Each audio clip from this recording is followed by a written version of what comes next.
Okay. Hello. So today's topic is WHO pain ladder.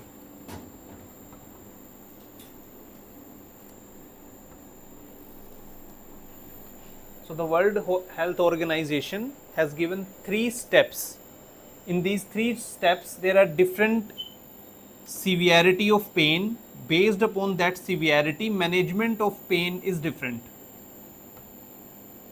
So this is known as step ladder pattern. On the lowest step is a mild pain. Patient has mild pain. Now if the patient has moderate pain and the severe pain,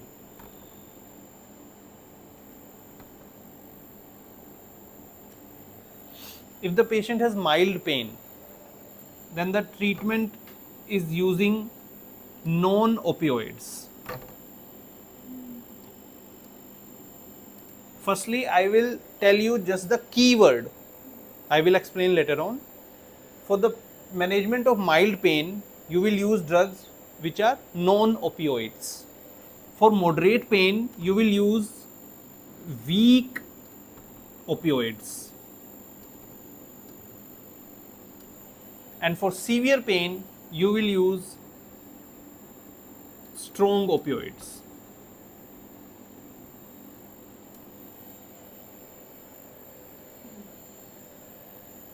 This is base of treatment, non-opioids. Non-opioids includes your NSAIDs, aspirin, plus minus adjuvants. Adjuvants come in each category. Plus minus adjuvants. Adjuvants का क्या meaning है? मैं वो explain करूँगा. What are the drugs which come under the adjuvants? So basically you have to give the patient non-opioids under which you can give NSAIDs or aspirin. NSAIDs में जैसे कि आपके पास डाइक्लोफिनिक है, नेप्रोक्सन है, पैरासीटामोल है, ठीक है. इस टाइप की ड्रग्स आप पेशेंट को फर्स्ट लाइन में दोगे, क्योंकि पेशेंट आपके पास यूजुअली प्रेजेंट करेगा माइल्ड पेन के साथ, ठीक है. फिर उसका पेन धीरे धीरे जैसे डिजीज़ प्रोग्रेस करेगी वैसे इंक्रीज़ करेगा. या फिर कुछ पेशेंट हो सकते हैं आपको डायरेक्टली मॉडरेट पेन में प्रेजेंट करे या फिर सीवियर पेन में प्रेजेंट करे, ऐसे पेशेंट्स भी हो सकते हैं, ठीक है. तो जब मॉडरेट पेन में आएगा पेशेंट, तो वीक ओपियोइड्स आप दोगे. वीक ओपियोइड्स के एग्जाम्पल हैं ट्रेमाडोल, जो आप most commonly, I will tell you only the drugs which are most commonly used, that's it. Like the tramadol और दी कोडीन, ठीक है. तो ये आपके वीक ओपियोइड्स हो गए. इसमें आप plus minus NSAIDs, plus minus adjuvants. फिर थर्ड कैटेगरी आ गई आपकी स्ट्रॉन्ग ओपियोइड्स. स्ट्रॉन्ग ओपियोइड्स में आपके आ जाते हैं morphine, fentanyl, buprenorphine, and some categorize tapentadol as strong opioid.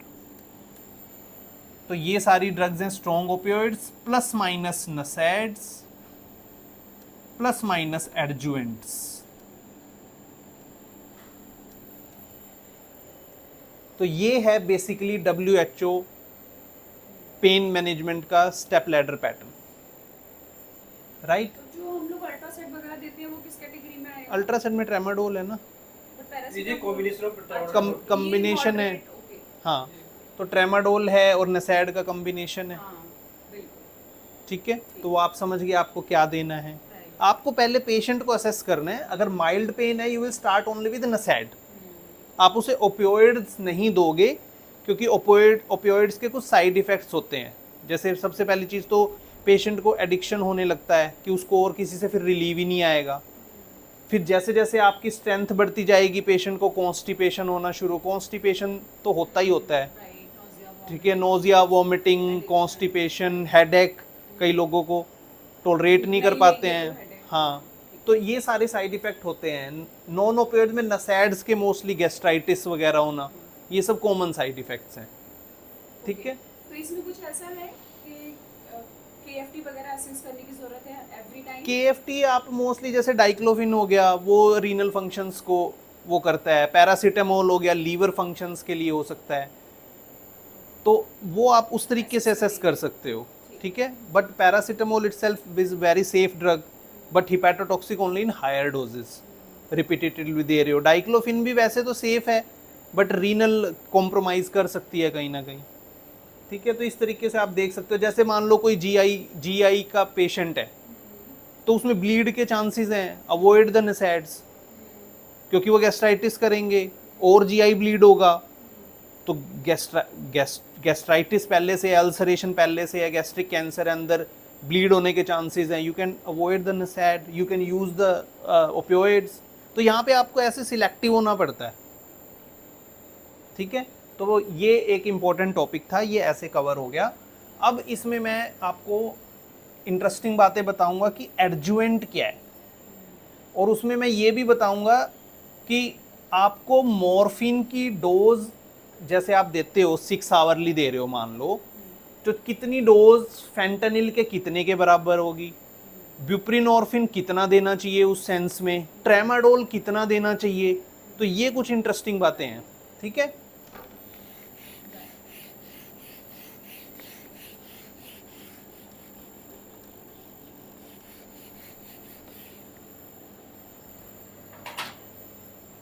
तो पहले हम पढ़ लेते हैं एडजुवेंट्स के हैं।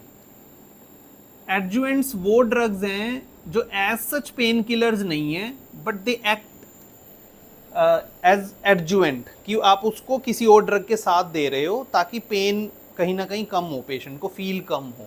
उसमें कई सारी कैटेगरीज आती हैं, जैसे anti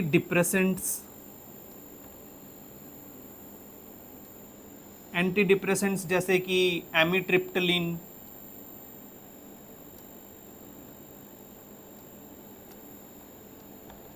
नोरट्रिप्टिलिन, anti epileptics, gabapentin, pregabalin,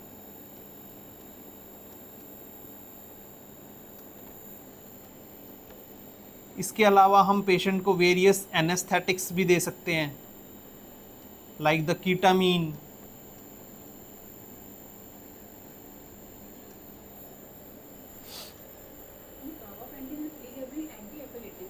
yes हाँ, एंटी एपिलेप्टिक ड्रग्स में आती हैं ये, और ये एंटी डिप्रेसेंट्स आती हैं जैसे कि एमिट्रिप्टिलिन वाई वगैरह। हाँ, एंटी साइकोटिक्स, एंटी डिप्रेसेंट्स इस टाइप की ड्रग्स में आते हैं।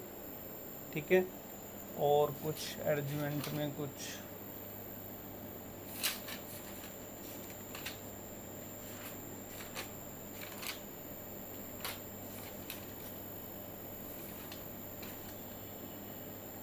चलो, मतलब मेनली ये एडजुवेंट्स हैं जो हम यूजुअली यूज़ करते ही करते हैं। हाँ, एक इम्पॉर्टेंट चीज़ है कि स्टीरॉइड्स, हम डेक्सा यूजुअली यूज़ करते हैं। ठीक है, हाँ, इसके अलावा एक और इम्पॉर्टेंट चीज़ बिसफॉस्फोनेट्स। यस, ये बिसफॉस्फोनेट जैसे कि हमारा जोलेंड्रोनेट, दीज आर ऑल्सो एडजुवेंट। ये बोनी पेन्स, बोनिलिटिक पेन्स को कम करता है। डेक्सा इन्फ्लामेटरी पेन्स को कम करता है। कीटामीन वहाँ यूज़ करते हैं मान लो इंट्रैक्टेबल पेन है, पेशेंट का आप कुछ भी दे के उसको ट्रीट नहीं कर पा रहे, यू गिव द कीटामीन। एनेस्थेटिस्ट भी देते हैं, कुछ साइकेट्रिस्ट भी देते हैं कीटामीन। यस, एडवाइस कर सकते हैं, और कीटामीन कई लोगों को मंथ में एक ही बार देते हैं वो, और लगभग 1 महीने तक पेशेंट पेन फ्री हो जाता है। ठीक है, तो इसमें मतलब आना चाहिए कौन देता है, कैसे देते हैं। तो ये सारे एडजुवेंट्स हैं जो आप यूज़ कर सकते हो। तो WHO पेन लेटर में इंटरवेंशंस नहीं आते? इंटरवेंशंस आएंगे, जो सीवियर पेन होगा, जब नहीं किसी से ठीक होगा, तो वो एडजुवेंट का पार्ट बनेंगे। बेसिकली उसको मैम कुछ लोग जैसे WHO जो पहले उसमें नहीं आते, कुछ हाँ। स्टेप 4 में स्टेप 4 में भी काउंट करते हैं। सर्जिकल इंटरवेंशन आते हैं, हाँ। स्टेप 4 में आते हैं। Because लेकिन बेसिकली WHO का उसमें स्टेप 3 है, हाँ। पर कुछ लोग काउंट करते हैं स्टेप 4 में, जो भी surgical intervention. nowadays so much trained about interventions now for हाँ। pain management. तो अगर आप देखो तो एडजुवेंट में जब हम एनेस्थेटिक दे रहे हैं तो आपको इंटरवेंशन भी एडजुवेंट में, और वो किसी भी लेवल पे आप डाल सकते हो। पेशेंट को लोकली पेन है, हमेशा माइल्ड टू मॉडरेट ही रहता है, सीवियर कभी होता ही नहीं है, but you do an intervention for that. तो उसके लिए स्टेप 4 के लिए भी जाने की जरूरत नहीं पड़ी, पेशेंट को उतना पेन भी नहीं है, बट मैनेजमेंट हमने कर दिया एज ए एडजुवेंट कि कोई हमने उसमें जो है जो भी ड्रग डाल देते हैं गाइडेड, कुछ भी डाल दी, इंटरवेंशन कर दी, तो वो एज ए एडजुवेंट काम कर गई आपकी। ठीक है। अब मैं एक चीज बताता हूं आपको, आपका जो ओरल मॉर्फिन की रिक्वायरमेंट है ना, मान लो मिलीग्राम में, वो आपकी जितनी आईवी मॉर्फिन की रिक्वायरमेंट है उसका 3 टाइम्स होती है। मतलब मान लो किसी पेशेंट की ओरल मॉर्फिन की रिक्वायरमेंट 30 मिलीग्राम एवरी 6 आवरली है, मान लो, और आपको उसको आईवी मॉर्फिन देना है तो इसका 1/3 दे दो, तो आप 10 मिलीग्राम उसको आईवी दे सकते हो। मान लो पेशेंट पहले से 30 मिलीग्राम ओरल 6 आवरली मॉर्फिन ले रहा था, वो आपका पेशेंट आईसीयू में लैंड कर गया, अब वो ओरली नहीं ले पा रहा, सीए ओरल ओरोफेरिंग्स का पेशेंट है, आपको उसे आईवी मॉर्फिन देना है, तो आपको पता कैसे चलेगा आपको कितनी डोज देनी है मॉर्फिन की? तो जितना वो ओरल में पेन फ्री था उसका 1/3 देनी है। या फिर आईवी दे रहे हो, अब आप उसको ओरल पे घर भेज रहे हो, तो आप उसको 3 टाइम्स कर दो। लेकिन ये कैसे डिसाइड होगा कि हमें कब 5 mg देना है, कब 10 देना है, कब 30? शुरुआत में डिसाइड नहीं होता, ये सिम्टोमेटिक है कि आपका पेशेंट 5 mg 6 आवरली से रिलीफ नहीं आ रहा तो आप उसको 10 कर दो, 10 से नहीं आ रहा 15 कर दो, कहीं ना कहीं वो स्टेबल होगा पेशेंट जाके। तो मान लो वो 30 मिलीग्राम पे स्टेबल हो गया, एक बार आपको पता आइडिया लग गया कि इसको इतनी रिक्वायरमेंट है, तब आपको आईवी के पता लग गया। ठीक है। नहीं, इसका कोई हाइट वेट नहीं होता है, ये तो जो रिसेप्टर्स होते हैं ना हर पेशेंट के अलग अलग होते हैं, जैसे म्यू, कापा, डेल्टा, ये 3 मॉर्फिन वाले रिसेप्टर्स होते हैं जहाँ ये ड्रग्स काम करती हैं, अलग अलग जगह पेन कम करती हैं। तो ये हर पेशेंट की इन रिसेप्टर की पेशेंट वाइज ही सेंसिटिविटी डिफरेंट होती है, कोई हो सकता है हल्के से भी रिस्पॉन्ड कर जाए। हाँ 5 और 10 mg, हाँ। इसलिए 5 mg और 10 mg। स्टार्ट करते हैं हम लोअर डोज से और धीरे धीरे बढ़ाते जाते हैं। ठीक है। और जब भी हम कभी किसी पेशेंट को मॉर्फिन एडवाइस करेंगे, we will advice adjuvant supportive cares. भैया हाँ, एडजुवेंट देंगे हम, नसैड भी देंगे। अदरवाइज इतना इफेक्टिव वो नहीं जो है। लिखते थे ना हम लोग कॉन्स्टिपेशन के लिए, नॉजिया के लिए। अच्छा वो, हाँ वो भी देंगे हम, वो सब मैंडेटरी है। मैंडेटरी है, वो सब देंगे हम। सेकंड आता है आप ट्रेमाडोल कितना दोगे। ओरल ट्रेमाडोल जो होता है वो यूजुअली जो आपकी ओरल मॉर्फिन की डोज है ना, अलग अलग बुक्स में अलग अलग दिया हुआ है, बट मोस्टली आपको 5 to 10 टाइम्स देना है उसका ट्रेमाडोल, एंड प्रेफर 10 टाइम्स। तो मान लो अगर किसी की 30 मिलीग्राम 6 आवरली की डोज है ना मॉर्फिन की, तो आप सोच लो उसका 300 मिलीग्राम उसको डोज चाहिए ट्रेमाडोल की।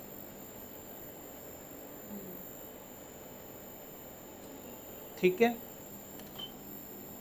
इसके अलावा हम यूज करते हैं फेंटनिल। फेंटनिल 2 फॉर्म में यूज होता है, एक आईवी और एक इसका पैच लगाया जाता है। बट ओरल ट्रेमाडोल का हम डोज कैसे बढ़ा सकते हैं? वो तो फिक्स्ड टैबलेट्स आती हैं, like नहीं, अलग भी आती है ना, फिक्स मतलब 50 mg की आएगी, 100 mg की आएगी।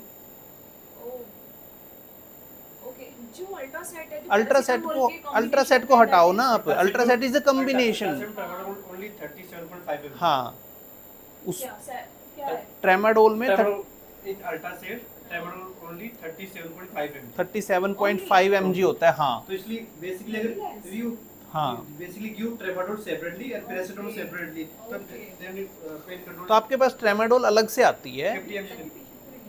हाँ, तो अलग से आती है हाँ, 50 मैंने मिलीग्राम। green color का। हाँ चलो अब इसको ना आप रिवर्स समझो, जैसे मान लो किसी पेशेंट को 5 मिलीग्राम मॉर्फिन देना है आपने 6 आवरली, लेट्स अज्यूम, तो इसका 10 टाइम्स कर दो, उस पेशेंट को 50 मिलीग्राम 6 आवरली ट्रेमाडोल चाहिए, इन सिंपल सेंस।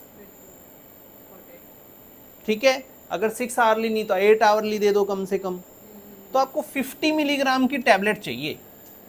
अल्ट्रासेट में थोड़ा कम है, बट वो कॉम्बिनेशन में है। ठीक है, तो जो फेंटेनिल है, fentanyl is very strong opioid. तो जितनी आईवी मॉर्फिन की डोज है उसको 100 से डिवाइड कर दो, उतना आपको फेंटेनिल चाहिए। फेंटेनिल काफी कम अगर आपने आईवी देना है, बट आईवी यूजुअली एनेस्थेसिस्ट जो होते हैं वो यूज करते हैं इसको, फेंटेनिल, पेशेंट को सिडेट वगैरह करने के लिए। हम मोस्टली पैच यूज करते हैं फेंटेनिल का। तो फेंटेनिल का पैच जो आता है वो इस फॉर्म में आता है, माइक्रोग्राम, उस पर लिखा रहता है ये माइक्रोग्राम पर आवर अपनी ड्रग रिलीज कर रहा है। जितना भी माइक्रोग्राम पर आवर लिखा हुआ है ना, उसको 3.6 से मल्टीप्लाई कर दो, जितना आएगा उतने मिलीग्राम मॉर्फिन के बराबर है वो। जैसे 10 आता है तो 10 वाला 30 के बराबर हो गया। 30 mg morphine। हाँ, Okay। तो इस तरीके से आप अपना पैच की डोज की सिलेक्शन करो। फिर आता है ब्यूप्रीनॉर्फिन, हम ब्यूप्रीनॉर्फिन का पैच लगाते हैं।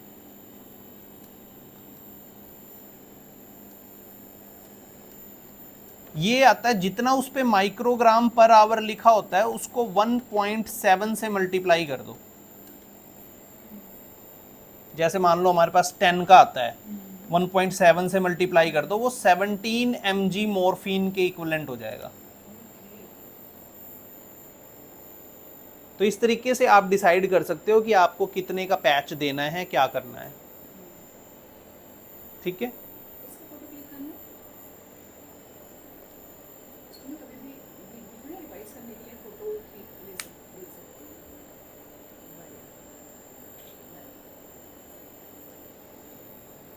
डन है। Done है। तो ये इसके मोस्ट अलावा कॉमनली भी पैच आता है ना एनसेट्स वाला, है ना? आता है, बट वो डाइक्लोफिन का ही आता है शायद। डाइक्लोफिन का। हाँ, डाइक्लोफिन का पैच आता है, उसकी मैंने वो चेक नहीं की। उसका तो वैसे भी मॉर्फिन से कोई लिंक नहीं है, वो तो डिफरेंट। हाँ नहीं, वो तो नसैड हो गया ना। ठीक है, डन है।